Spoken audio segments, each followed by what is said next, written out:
आसमां के नीचे, जमीन के ऊपर और मनुष्यों के बीच में सिर्फ एक ही प्रभु और एक ही उद्धारकर्ता, एक ही सृष्टिकर्ता और एक ही हमारा सतगुरु है, जिसका नाम है यीशु मसीह। और इस यीशु मसीह कोई अलग प्रभु नहीं है, ये कोई देशी और विदेशी प्रभु नहीं है, ये सार्वभौमिक सत्य है। तो उसने सारे संसार के लिए अपनी बाहों को फैलाया और सारे संसार के लिए अपना प्राण सूली पर बलिदान करके हर एक जन को उनके पापों से मुक्ति किया है। मैं भी इसी हालात में, इसी कैटेगरी में था, एक आम आदमी। गांजा, शराब, जुआ, व्यभिचार, मेरी आंखों में गंदी सोच, सब कुछ था और मैं एक नाश हो रहा था। मेरे शरीर में एक पसली उठती थी और उसका कोई इलाज नहीं था संसार में कहीं।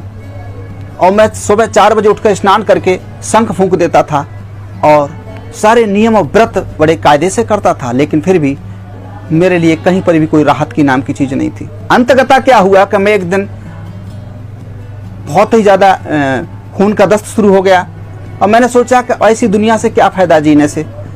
मैं अपने आप में घुटन महसूस करने लगा और मैं कहने लगा कि अगर कोई दुनिया का कोई प्रभु है, एक सृष्टिकर्ता, कोई अल्लाह है, खुदा है, तो कितना बेदर्द हो गया है जो मैं ऐसी हालातों में हूँ। आखिर मुझ में कमी क्या है, उस कमी को अवगत कराया जाए, या तो मेरी जान को मुझसे ले लिया जाए या मुझे शांति का दिया जाए। ऐसे करके मैं अपने आप में घुटन, आत्महत्या कर नहीं सकता, क्योंकि इस बात को मैं जागृति पा गया था कि एक आत्महत्या करना एक महापाप है। ऐसी हालातों में बड़ी मुश्किलों से मैं जब उठ के गया तो क्या देखा कि एक छोटा सा पर्चा मुझे मिला और वो पर्चा किसी व्यक्ति ने फेंक दिया था। उसमें एक नाम मिला था, यीशु नाम, और उसने कहा, उसमें लिखा था, हे सब परिश्रम करने वालों और बोझ से दबे लोगों, मेरे पास आओ, मैं तुम्हें विश्राम दूंगा। मैंने अपनी समझ से कोई धर्म, कोई पंथ या कोई जप तप या कोई धार्मिक कर्मकांड, उपवास, व्रत नहीं छोड़ा, लेकिन फिर भी मेरे जीवन में अशांति और निराशा बहुत अच्छी तरीके से राज कर रही थी। मैंने उस किताब को, पर्चे को पढ़ा, हे सब परिश्रम करने वालों, बोझ से दबे लोगों, मेरे पास आओ, मैं तुम्हें विश्राम दूंगा। मार्ग और सच्चाई और जीवन मैं ही हूं। जो मुझ पर विश्वास करता है, जो काम मैंने किए हैं वो काम वो भी करेगा। मैंने बहुत सी इन बातों को पढ़ा, मैंने सोचा कि ये क्या बात है, और उसमें लिखा कि मार्ग और सच्चाई और जीवन मैं ही हूं। मैंने उस बात को पढ़ करके मैंने कहा कि चलो देखते हैं, सबको देखा है, चलो तुझे भी देखते हैं आखिर क्या है। तो उसमें लिखा है कि इसमें लिखी हुई प्रार्थना को आप अपने जीवन में पढ़ें और याद करें और उसको अनुसरण करें और आपको प्रभु आराम देगा, शांति देगा। मैंने उसको वहीं से आराम पढ़ा और वहीं से मेरे लिए शांति का मुझे अनुभव हुआ। लिखे हुए पते पर मैंने और कुछ मंगाया, फिर वो कहीं पर कहाँ होता था इसका सत्संग, मैंने उसके बारे में जानने के लिए काफ़ी कुछ प्रयास किया, कहीं मिला, बहरहाल मुझे शांति नहीं मिली। अंत में मैं बढ़ता चला गया तो प्रभु की आत्मा ने मुझे खुद ही प्रोग्रेस किया और बताया कि इस तरह से आपको आगे बढ़ना है। तो फिर मैंने इस तरह से प्रभु को 3 दिन का फास्टिंग उपवास व्रत रखा और रखने के बाद प्रभु ने मुझे अपने सामर्थ्य से, अपनी आत्मा से वो अलौकिक शक्ति और सामर्थ्य से भर दिया जो कि मैं कभी भी स्वप्न में भी नहीं सोचा था। तो ये चीजें देखी, वो रोग बीमारी मेरी चली गई, मेरे भव व्याधा चले गए केवल यीशु नाम से। और उसका वचन ये बताता है कि मैं अपनी शांति तुम्हें देता हूं। संसार में कोई भी व्यक्ति अपनी शांति दूसरे को नहीं दे सकता। कोई भी महापुरुष, कोई भी ऋषि मुनि, कोई भी धर्म पंथ का कोई भी सृजन करने वाला अपनी शांति दूसरे को नहीं दे सकता। केवल उस परमात्मा ईसा मसीह ने इस शब्द को बोला, मैं अपनी शांति तुम्हें देता हूं, और उसने मुझे अपनी शांति दी। मैं अपनी उसकी शांति से आज परिपूर्ण हूं।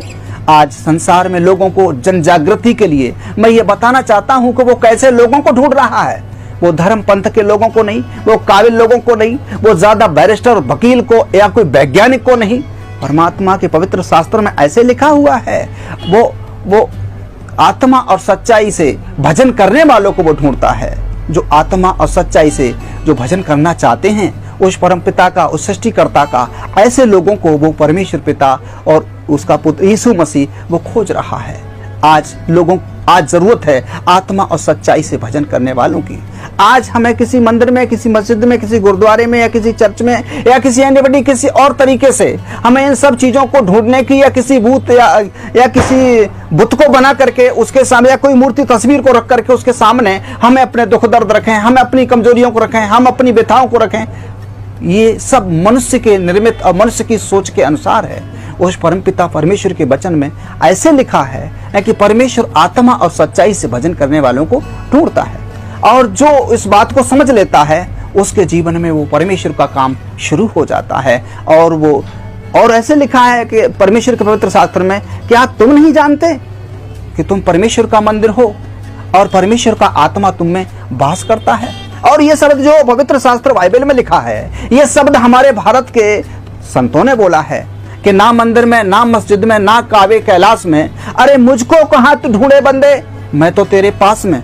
वो हमेशा हम में है, मुझ में है, लेकिन कभी भी हम लोग उसको ढूंढने का प्रयास नहीं करते, और करते भी हैं तो एक दूसरे के गुरु या महंत के द्वारा, एक नए नए योगा के माध्यम से, नए नई क्रियाओं के माध्यम से उसको हम अपनी ताकत से, अपनी बुद्धि से खोजने का प्रयास करते हैं। ये बिल्कुल नामुमकिन है, बिल्कुल असंवैधानिक है, ये ईश्वरीय विधान के अनुसार नहीं है। परमात्मा तो जगत के मूर्खों को बुला रहा है, जो न किसी काम के लायक है, दुनिया में लोगों ने उसको अलग कर दिया है, सारे संसार के लिए बुला रहा है। और वो कह रहा है, हे सब परिश्रम करने वाले बहुत से दबे लोगों, मेरे पास आओ, मैं तुम्हें विश्राम दूंगा। आज लोग नाश हो रहे हैं, आज लोग फांसी खा के मर रहे हैं, आज भूत व्याधा से जकड़े हुए लोग हैं, आज कैंसर से मर रहे हैं, हजारों बीमारियों से जकड़े हुए हैं, लेकिन परमेश्वर पिता की बाहें संसार के लिए हुई हैं। वो बुला रहा है, वो कह रहा है कि मैं इसलिए आया हूं ताकि लोग नाश ना हो और जीवन पाएं, और बहुतायत से जीवन पाएं। लोगों, मैंने ये जीवन पाया है। मैं एक छोटा सा सत्संग